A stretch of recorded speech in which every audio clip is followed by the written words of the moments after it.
এরপরে প্রশ্ন হলো, আত্মীয়তার সম্পর্ক ছিন্নকারী জান্নাতে প্রবেশ করতে পারবে না। এখানে কাদেরকে আত্মীয় বলা হয়েছে? আত্মীয় লিস্টে কারা আছেন দয়া করে জানালে উপকৃত হতাম। খুব দরকারি একটা প্রশ্ন।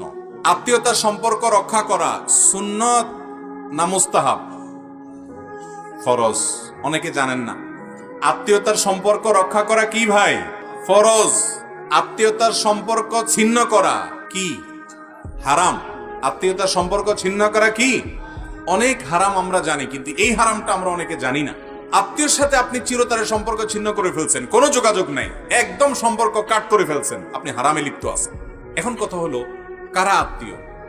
এর উত্তর হলো, যে আত্মীয়ের সাথে সম্পর্ক রক্ষা করা ফরজ, সম্পর্ক ছিন্ন করা হারাম, তারা হলো রক্ত সম্পর্কীয় আত্মীয়। যাদের সাথে আপনার ব্লাডের সম্পর্ক আছে, রক্ত সম্পর্ক আছে, এই আত্মীয়ের মধ্যে এক নম্বরে চলে আসে বাপ এবং সন্তান, মা, বাপ মা এবং সন্তান। কারণ বাপ মার সাথে